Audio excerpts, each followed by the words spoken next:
کہ نہ صرف اس میں اللہ تعالیٰ نے انسان کے لیے سکون رکھا ہے، بلکہ بے شمار برائیوں سے، حرام سے، زنا سے بچنے کا اللہ تعالیٰ نے اسے ذریعہ بنایا ہے۔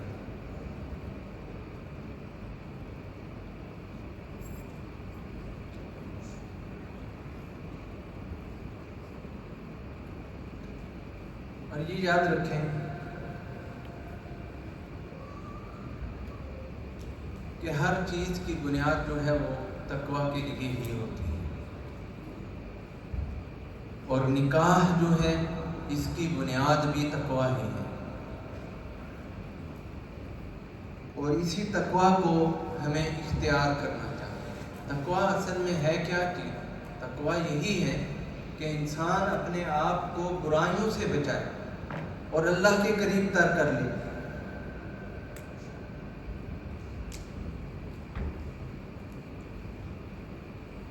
اور کوئی بھی عمل ہے، خاص طور پر جو نیک اعمال ہیں، ان میں تاخیر سے بچنا چاہیے، تاخیر نہیں ہونی چاہیے۔ نیک اعمال میں تاخیر نہیں کرنا چاہیے، اور جتنا جلد از جلد انہیں ادا کیا جا سکتا ہے انہیں ادا کرنا چاہیے۔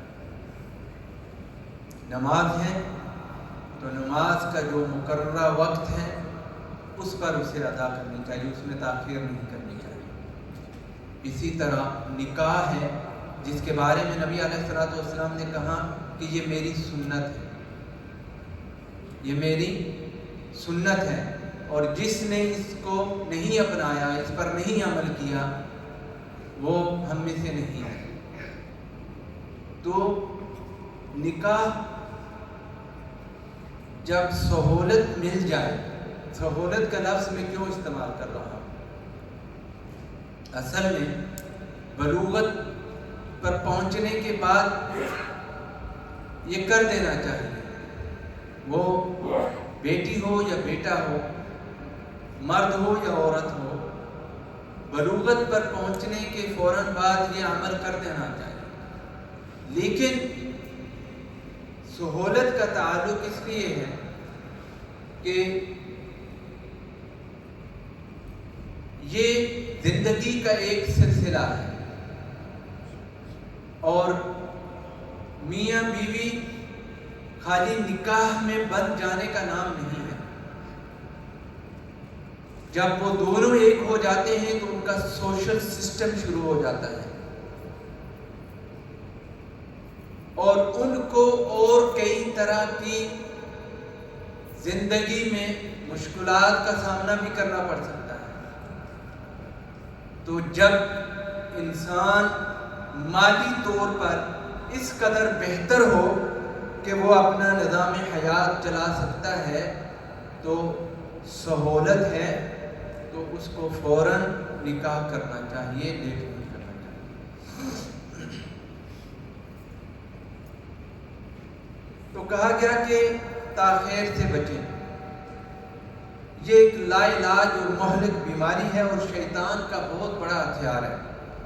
شیطان ہمیشہ دیر کرواتا رہتا ہے امور میں، اور خاص طر وہ امور جو اللہ اور اس کے رسول سے ریلیٹڈ ہیں، دین سے ریلیٹڈ ہیں، جو اس میں شیطان آپ کے لیے بے شمار جال بن دیتا ہے کہ ابھی بہت وقت ہے، تھوڑی دیر بعد پڑھ لینا، ابھی بڑی لمبی عمر پڑی ہے، پیسہ کما لو بعد میں نکاح کر لینا۔ تو یہ ہیلے بہانے جو ہے یہ اس کے ہتھیار ہیں، جو یہ وقتاً فوقتاً آپ کے اوپر اپنے ٹولز کے طور پر یوز کرتا رہتا ہے، ہمیں پتہ نہیں چلتا، اور ہم شیطان کی ان ٹولز کا شکار ہو جاتے ہیں، اس کے بہکاوے میں ہم آ جاتے ہیں، اور وہ امور جو ہمیں وقت پر کرنے چاہیے انہیں ہم پیچھے پیچھے ڈالتے رہتے ہیں، یہاں تک کہ ہم اپنا بہت سارا نقصان کر دیتے ہیں۔ لیکن اس کے بعد ہمیں یاد آتا ہے کہ نہیں، یہ کام اتنا عرصہ پہلے ہو جانا چاہیے تھا۔ یہ اکثر ہمارے ساتھ ایسا ہوتا ہے، ہم کہتے ہیں جب کچھ نقصان ہو جاتا ہے تو ہم کہتے ہیں کہ اگر فلاں وقت پر یہ کام کر لیا جاتا تو نوبت یہاں تک نہ پہنچتی تھی۔ تو ہم سوچتے اس چیز پر نہیں ہیں کہ جو وقت مقرر ہے کوشش کرنی چاہیے کہ اس کے اوپر کام ہو جائے. ہوگا وہی جب اللہ تعالیٰ نے لکھا ہوگا، لیکن تقدیر کا ہمیں تو کوئی پتہ نہیں ہے نا کہ اللہ نے کب لکھا ہے کہ کب جا کے ہوگا. ممکن ہے اللہ تعالیٰ نے لکھا ہوا ہو کہ یہ فرسٹ اٹیمپٹ میں ہی اس کا کام ہو جائے گا، پہلی کوشش کرے گا تو اس کا کام ہو جائے گا، اور اگر اس نے پہلی کوشش جو ہے وہ مس کر دی تو پھر اس کو سالوں لگ جائیں گے وہ کام کرنے کے لیے. تقدیر کا ہمیں کوئی علم نہیں. یہی چیز تقدیر ہے کہ اللہ تعالیٰ نے کیا لکھ دیا ہے اس کا ہمیں نالج نہیں ہے. اللہ تعالیٰ نے ہمیں کہا ہے کہ جس کا تمہیں موقع ملتا ہے وہ کر دو، جہاں تمہارے لیے سہولت ہے، آسانی ہے، وہ کر دو، اس کو لیٹ نہیں کرو. تو یہ شیاطین جو ہیں ان کے ہتھیار رہتے ہیں جس سے وہ انسان کو گمراہ کرتے ہیں اور نیکی سے دور کرتے رہتے ہیں. اور پھر بتایا گیا کہ یہ لمبی لمبی امیدیں لگانا چھوڑ دیں. بڑی لمبی ہماری سوچ بچار ہوتی ہے کہ میں نے یہ کرنا ہے، وہ کرنا ہے. تو جتنا انسان فیوچر کے بارے میں سوچے گا لمبا، تو وہ اپنے پریزنٹ کو، اپنے حال جو ہے اس کو بھول جائے گا. اس میں وہ کچھ کر نہیں سکے گا. جو لوگ لمبی امیدیں باندھ لیتے ہیں وہ کچھ کر نہیں سکتے. کر وہی سکتے ہیں جن کے سامنے جو ٹارگٹ ہے اس کو وہ اچیو کر لیتے ہیں. وہ کرنے والے لوگ ہوتے ہیں کہ ان کے سامنے ٹارگٹ ہے اور انہوں نے سر دڑ کی اس کے لیے بازی لگا دی. تو یہ کام ہوتا ہے کرنے والا. لیکن سامنے والے ٹارگٹ کو چھوڑ کے 4-5 سال بعد والا ٹارگٹ فکس کر کے اس کے اوپر کام کرنا، یہ سب سے بڑی بے وقوفی ہے. آپ کے سامنے جو موجود ہے آپ اس کے اوپر ورک کریں اور اس کو فیوچر کے ساتھ لنک کریں، تو ہی آپ کی زندگی جو ہے کامیاب زندگی گزر سکتی ہے اور کامیاب انسان بن سکتے ہیں. لیکن اپنے ٹارگٹ کو چھوڑ کے آپ فیوچر پر ورک کرنا شروع کر دیں تو وہ جو ٹارگٹ جس کے لیے اللہ تعالیٰ نے لکھا ہوا ہے آپ کے لیے کہ یہ کام کرے گا تو اس کا وہ فیوچر والا کام بھی ہو جائے گا. تقدیر کا ہمیں کوئی پتہ نہیں، ہو سکتا ہے اسی کام کے ساتھ نتھی ہو. تو اگر ہم یہ نہیں کریں گے تو فیوچر والا تو آٹومیٹک فیل ہو جائے گا اگر تقدیر میں ایسا لکھا ہے رب نے. تو اس لیے جو آپ کے سامنے ہے اس کو اچھی محنت سے کرنا چاہیے. فیوچر بعد کی بات ہے، وہ جب آئے گا تو دیکھا جائے. آپ ذہن میں رکھیں، کوئی حرج نہیں ہے، لیکن اس کے اوپر ورک کرنا اور سامنے کو چھوڑ دینا یہ صحیح نہیں ہے. تو یہ لمبی لمبی امیدیں جو ہیں یہ انسان کا جو حال ہے اس کا نقصان کرتی ہے، اور فیوچر بھی کوئی کام کا نہیں رہتا، وہ بھی ضائع ہو جاتا ہے. پھر خواہشات کی پیروی مت کریں. خواہشات جو ہیں یہ شیطان کا بہت بڑا ہتھیار ہے. انسان کو اس میں لگا دیتا ہے اور یہ لمبی لمبی سوچیں لے کے انسان بیٹھ جاتا ہے.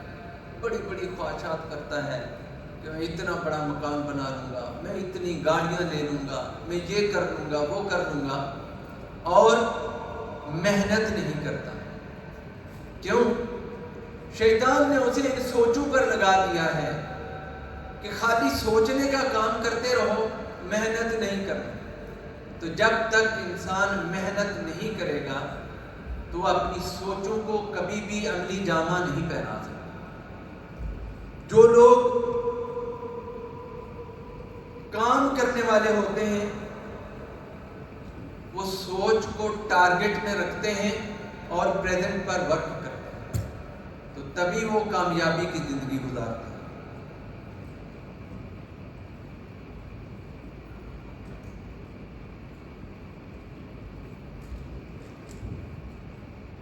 اللہ تعالیٰ نے ہمیں فطرت پر پیدا کیا ہے. انسان جو ہے وہ فطرت پر پیدا ہوا ہے. نبی علیہ الصلوۃ والسلام نے، یہ حدیث ہے، آپ نے فرمایا کہ کل مولود یولد علی الفطرہ، کہ ہر بچہ جو ہے وہ فطرت پر پیدا ہوا ہے. اور فطرت کیا ہے؟ فطرت دین اسلام ہے. فطرت کیا ہے؟ فطرت دین اسلام ہے. اور جو نئی روح زمین پر آتی ہے وہ مسلمان ہوتی ہے، وہ مسلمان ہوتی ہے. تو یہ تربیت ہے جو اسے مجوسی بنا دیتی ہے، نصرانی بنا دیتی ہے، یہودی بنا دیتی ہے. تو یہ پیرنٹس کی تربیت ہے جو اس کا ڈائفریم چینج کر دیتی ہے، اس کی سمت جو ہے وہ موڑ دیتی ہے. تو پیدا وہ مسلمان ہوتا ہے، لیکن تربیت کی وجہ سے یا وہ یہودی ہو جاتا ہے، یا نصرانی ہو جاتا ہے، یا مجوسی ہو جاتا ہے. تو ہمیں اللہ تعالیٰ نے فطرت پر پیدا کیا ہے.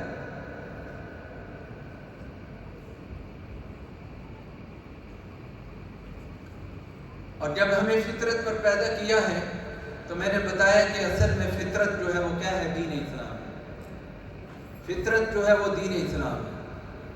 تو اللہ تعالیٰ نے ہمیں اس حکمت والے دین پر عمل کرنے کا کہا ہے، ہمیں اس دین کو اپنانے کا کہا ہے.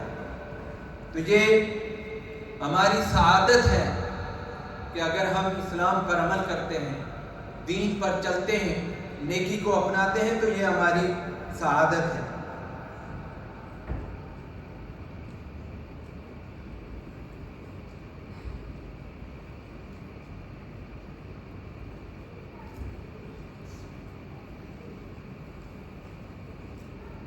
نکاح جو ہے یہ ایسی نیکی ہے جو دو انسانوں کو اکٹھا کرتی ہے. یہ ایسا ذریعہ ہے کہ یہ ایک مرد اور ایک عورت کے درمیان حلال تعلق کا باعث بنتا ہے.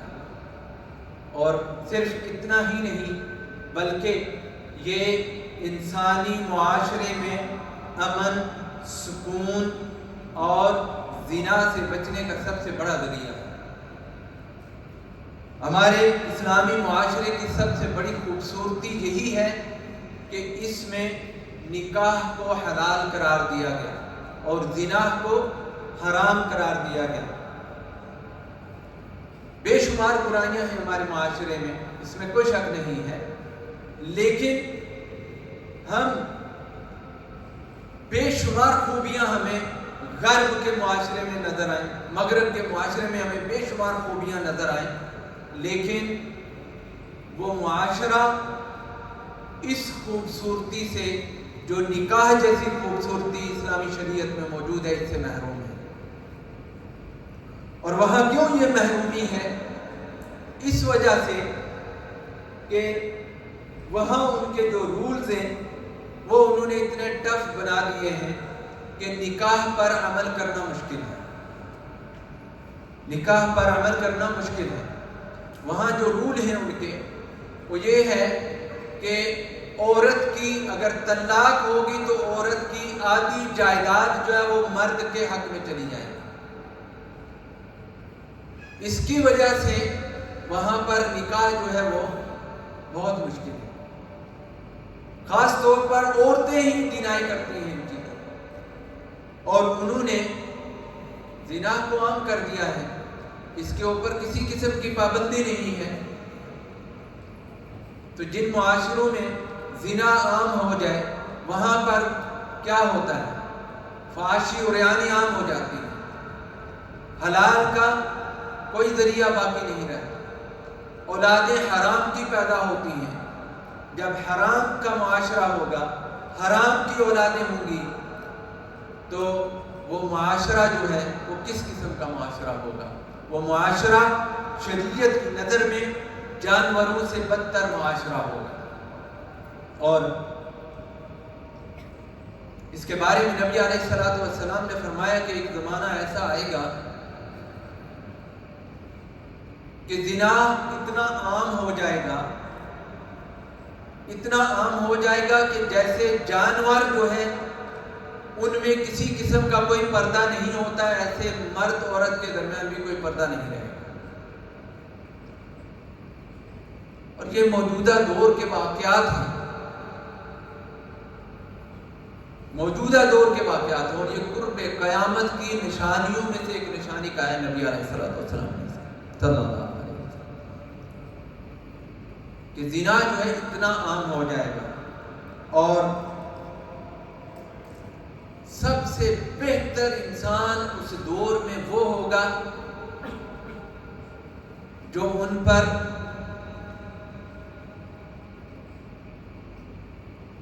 یہ نہیں کہے گا کہ انہیں سزا دے گا یا جبر کرے گا ان کے اوپر، سب سے بہتر وہ ہوگا اس دوران۔ ایمان کی حالت دیکھیں کیسی ہو جائے گی لوگوں کو۔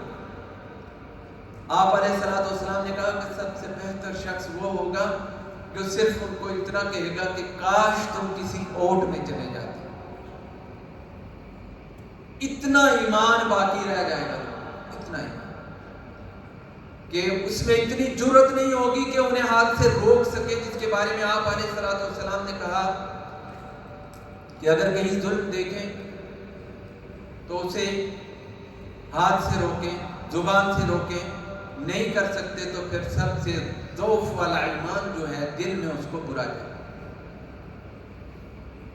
تو یہ حالت ہو جائے گی اس معاشرے میں، اور ہمارے درمیان یہ چیزیں موجود ہیں۔ کسی کو برائی کرتے ہوئے دیکھتے ہیں تو جرأت نہیں ہوتی کہ اس کو بولے کہ بھائی یہ کیوں کر رہے ہو تم؟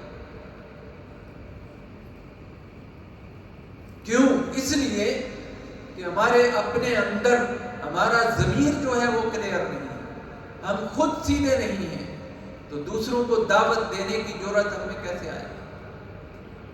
تو جب ہم خود دین پر عمل کریں گے، دین کو اپنائیں گے، تو ہی ہم دوسروں کو دین کی دعوت دے سکتے ہیں۔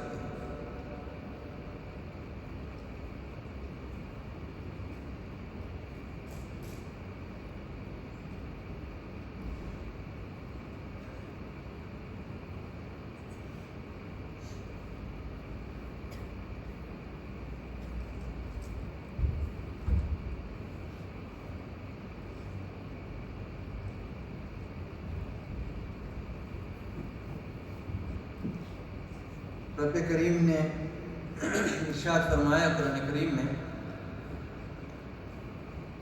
وَمِنْ آيَاتِهِ أَنْ خَلَقَ لَكُم مِّنْ أَنفُسِكُمْ أَزْوَاجًا لِتَسْكُنُوا إِلَيْهَا وَجَعَلَ بَيْنَكُم مَّوَدَّةً وَرَحْمَةً إِنَّ فِي ذَلِكَ لَآيَاتٍ لِقَوْمٍ يَتَفَكَّرُونَ۔ رب کریم نے ارشاد فرمایا ہے کہ یہ ہماری نشانیاں ہیں، یہ ہماری نشانیاں ہیں کہ ہم نے تمہارے جوڑے پیدا کیے ہیں، یعنی مرد اور عورت، میل اور فیمیل پیدا کیے تاکہ تم ایک دوسرے کے ساتھ سکون حاصل کر سکو۔ دیکھیں یہ چیز بڑی اہمیت رکھتی ہے اور اس کے اوپر سوچنا چاہیے کہ جب اللہ تعالیٰ نے میاں بیوی کا رشتہ جو ہے اسے سکون کا نام دیا ہے، تو میاں بیوی کو چاہیے کہ وہ اس کو سکون کا ذریعہ بنائیں۔ بہت سارے مرد اور بہت ساری خواتین، ہماری بہنیں اس کوتاہی میں آ جاتی ہیں اور اس زندگی کو سکون کے بجائے عذاب کا باعث بنا دیتے ہیں۔ کیوں؟ وہ اللہ تعالیٰ کی اس بات کو ہی نہیں سمجھ سکے کہ جس میں اللہ نے کہا کہ ہم نے تو یہ زندگی جو میاں بیوی والی لائف ہے، اس کو ہم نے بنایا ہی اس لیے ہے تاکہ تم سکون کی زندگی گزار سکو۔ تو جب اس طرح کی سوچ میاں بیوی کی نہیں ہوگی، ہسبینڈ اینڈ وائف کی اس طرح کی سوچ نہیں ہوگی، تو وہ زندگی عذاب بن جاتی ہے۔ تو کمپرومائزنگ کرنا سیکھیں، ایک دوسرے کے ساتھ کمپرومائز ہونا سیکھیں۔ بہت ساری ایسی چیزیں جو آپ کے اندر ہوں گی اور آپ کی بیوی کو ہو سکتا ہے ناپسند، اور بہت ساری ایسی چیزیں ہو سکتا ہے بیوی کے اندر ہوں اور شوہر کو ناپسند ہوں۔ تو اگر شوہر یہ سوچتا ہے کہ مجھے بیوی کی یہ چیزیں ایک لمبی لسٹ تیار کر کے دیتا ہے کہ یہ مجھے پسند نہیں ہے، تو کیا بیوی کا یہ حق نہیں ہے کہ وہ بھی یہ لسٹ بنا کے شوہر کو دے کہ تمہارے اندر جو یہ چیزیں ہیں مجھے بھی یہ پسند نہیں ہے؟ لائف گزرے گی؟ قطعاً نہیں۔ سوشل سسٹم خراب ہو جائے گا۔ تو یہ رشتہ جو ہے اس کی سب سے بڑی اکائی جو ہے وہ برداشت ہے، برداشت ہے، کمپرومائز ہو کے چلنا، ایک دوسرے کے ساتھ انڈرسٹینڈنگ ہونا، ربط ہونا ایک دوسرے کے ساتھ۔ بھائی میں آپ کون ہوتے ہیں؟ خلیفہ یہ وقت، خلیفہ ثانی عمر بن خطاب رضی اللہ تعالیٰ عنہ جیسا شخص، بارہا میں ذکر کر چکا ہوں اس واقعے کا، ان کے گھر کے ڈور پر نوک ہوتا ہے، دستک ہوتی ہے، سائل آتا ہے، 2-3 دفعہ دستک کرتا ہے، اندر سے آوازیں آ رہی ہوتی ہیں، وہ واپس جانے لگتا ہے۔ عمر رضی اللہ تعالیٰ عنہ دروازہ کھولتے ہیں، اس کو آواز دیتے ہیں، واپس بلاتے ہیں کہ واپس آؤ۔ وہ آتا ہے تو انہوں نے کہا کہ تم نے نوک کیا اور جانے لگے، کیا معاملہ تھا؟ وہ شخص کہنے لگا کہ خلیفۃ المسلمین، جس مقصد کو، جس سوال کو میں لے کر آیا تھا آپ سے کرنے کے لیے، جس مسئلے کے حل کے طلب کے لیے میں آپ کے پاس آیا تھا، وہ اندر پہلے ہی ہو رہا تھا۔ تو میں نے کہا کہ جب خلیفہ وقت کے ساتھ یہ صورتحال ہے تو میں بہتر ہے واپس چلا جاتا۔ عمر رضی اللہ تعالیٰ عنہ نے گولڈن ورڈز کہے اس ٹائم، سونے کے پانی سے لکھنے والی تحریر۔ عمر رضی اللہ تعالیٰ عنہ جن کا روب اتنا ہے، نبی علیہ الصلوۃ والسلام نے کہا کہ عمر جس رستے سے آتا ہے شیطان وہ رستہ چھوڑ دیتا ہے۔ اتنا روب، جب اسلام قبول کیا علن اعلان کہا آج سے سب نماز کعبہ میں پڑھیں گے، حرم میں پڑھیں گے، آج ہے جس نے اپنی بیویوں کو بیوہ کروانا ہے اور بچوں کو یتیم کروانا ہے۔ اتنا روب، اتنا دبدبا، اور حاکمیت کہاں سے کہاں تک؟ چائنا کی حدود تک حاکمیت تھی عمر رضی اللہ تعالیٰ عنہ۔ اس عمر کا کمپرومائزنگ سسٹم دیکھیں، گھر کا نظام دیکھیں، گھر کا ماحول دیکھیں۔ سائل کو انہوں نے کہا کہ دیکھو یہ میری بیوی ہے اور اللہ نے اس میں میرے لیے سکون رکھا ہے، یہ میرا گھر کا سارا کام کرتی ہے، میرے کپڑے دھوتی ہے، میرے بچوں کا خیال رکھتی ہے، میرے بعد عزت کا خیال رکھتی ہے، اور یہ انسان ہے، اگر تھوڑا سا یہ ہائپر ہو جاتی ہے تو ہمیں برداشت کرنا چاہیے، ہمیں برداشت کرنا چاہیے۔ مرد کی شان میں کوئی فرق نہیں آئے گا، مرد کی شان میں اس وقت فرق آئے گا جب وہ عورت کے اوپر ہاتھ اٹھائے گا، اس وقت اس کی مردانگی ختم ہو جائے گی، وہ مرد نہیں رہے گا، وہ عورت سے بھی بدتر ہو جائے گا۔ مرد کی مردانگی کا تعلق اس کے صبر کے ساتھ ہے، اس کے سکون کے ساتھ۔ تو یہ کمپرومائز سسٹم بنایا اپنے ذریعے، کمپرومائزنگ لائف گزارنے کی کوشش کریں۔ اونچ نیچ ہو جاتی ہے، کبھی آپ بولتے ہیں اور مرد اکثر بولتے ہیں، اور یہ بڑی سخت پکڑ ہوگی۔ یہ خواتین جو ہیں نا، ان کو اللہ تعالیٰ نے، نبی علیہ الصلوۃ والسلام نے آبگینے کہا ہے۔ آبگینے، آبگینہ پتہ ہے کون کو کیا ہوتا ہے؟ آبگینہ ایک نازک ترین سا برتن ہوتا ہے جو ذرا سا بھی ہل گیا تو ٹوٹ جائے۔ آپ علیہ الصلوۃ والسلام نے کہا یہ آبگینے ہیں، بڑی احتیاط سے رکھنا ہے۔ بڑے طریقے سے ان کے ساتھ رہنا. اور مرد اکثر غصے میں آتے ہیں. طبیعت ایسی طبیعت ہے جی میری. وہ بھائی یہ دنیا پر ہے. جب قیامت کے دن اللہ تعالیٰ کھڑا کرے گا اس دن یہ سارے گھمنڈ یہ سارا نشہ حرام ہو جائے گا. سب کچھ اتر جائے گا. وہاں سے دوبارہ پلٹنے کا کوئی چانس نہیں ہے. واپس آنے کی کوئی صورت نہیں ہے. تو کوشش کریں کہ اگر گھر میں آپ کا سکون جو ہے اس میں ذرا سا کچھ خلل آ گیا ہے, آپ کی مشین کا جو سسٹم ہے ذرا سا اونچا نیچے ہو گیا ہے, تو اس کو ایڈجسٹ کرنے کی کوشش کریں. ہتھوڑے مار مار کر مزید خراب نہیں کریں. سسٹم کے ساتھ چلنے کی کوشش کریں. تو جب اس طرح کی لائف گزاریں گے تو اللہ تعالیٰ اسے آپ کے لیے سکون کا باعث بنائے. وَجَعَلَ بَيْنَكُمْ مَوَدَّةً وَرَحْمَةً.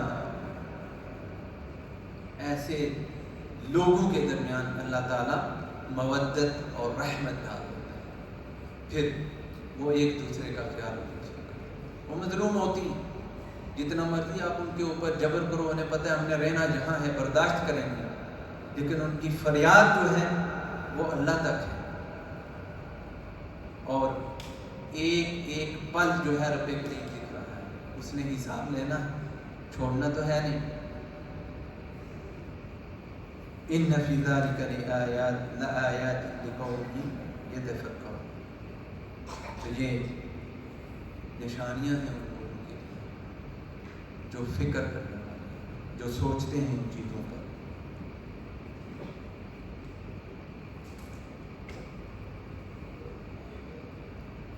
تو نکاح کو مشکل بنا, نکاح کو آسان بنا.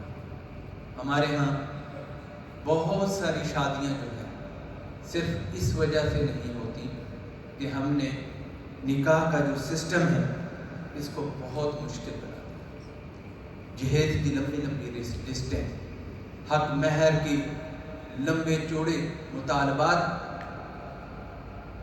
شریعت کے اس اصول سے کئی دور. کہیں پر شریعت میں یہ چیزیں نہیں ہیں کہ دلہے کو گھر دیا جائے, کار دی جائے, بینک بیلنس دیا جائے. کہیں شریعت میں یہ نہیں. نبی علیہ الصلوۃ والسلام نے صحابی سے کہا کہ کچھ سونے کی انگوٹھی ہے تمہارے پاس؟ کہا نہیں. چاندی؟ کہا نہیں. کہا لوہے کی کوئی چیز؟ کہا نہیں.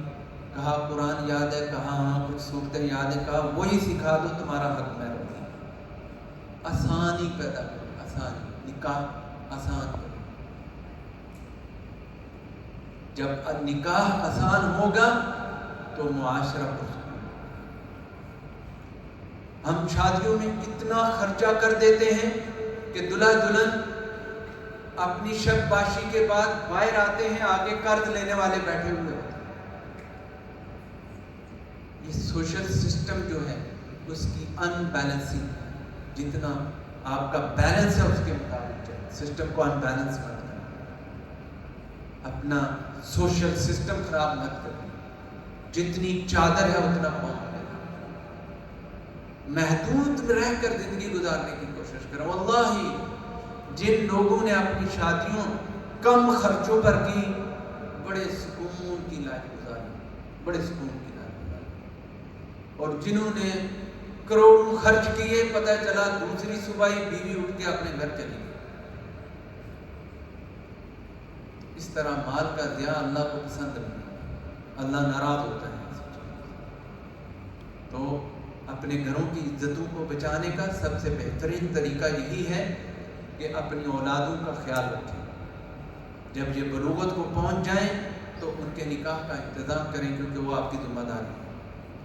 اگر آپ انہیں اس دور میں, خاص طور پر آپ انہیں اگر چھوڑ دیتے ہیں, ان کا خیال نہیں رکھتے, تو انہیں زنا میں جانے کے لیے کوئی ٹائم نہیں لگے گا, کوئی رکاوٹ نہیں. یہ اتنا پرتعیش اور سہولتوں والا معاشرہ ہے, سسٹم ہے، اس میں آپ خاندانی نظام جو ہے اس کو مربوط بنائیں، جوڑ کے رکھیں، ایک دوسرے کے ساتھ مل بیٹھ کے رہیں تاکہ جہاں تک نوبت نہ پہنچے اولادوں کو اپنے ساتھ ملا کے رکھیں، منگل ہو کے رہیں اپنے خاندانی سسٹم میں، اپنے ہمارے پڑوس میں، ہمارے عزیز رشتہ داروں میں بیٹیاں گھروں میں بیٹھی ہوتی ہیں، بیٹا ہم جا کے لندن سے بیاہ کے لائیں گے، ہم لوگ امریکہ سے بیاہ کے لائیں گے، تمہارا خیال رکھنے والے تمہارے عزیز رشتہ دار ہوں گے، وہ کہاں آئیں گے تمہیں دیکھنے؟ تو ہمارے سسٹم کی سب سے بڑی بربادی یہ ہے کہ ہم نے اپنے عزیز و اقارب کو چھوڑ دیا اور دور دور سے رشتے کر کے لانا شروع کیے، تو گھروں کا پورا نظام، خاندان کا نظام، خاندانی سسٹم تباہ برباد ہو گیا۔ تو اللہ تعالیٰ سے دعا ہے کہ اللہ تعالیٰ ہمیں صحیح دین سیکھنے، سمجھنے اور اس پر عمل کرنے کی توفیق عطا فرمائے۔ سبحانک اللہم و بحمدک، اشہد ان لا الہ الا انت، استغفرک و اتوب الیک۔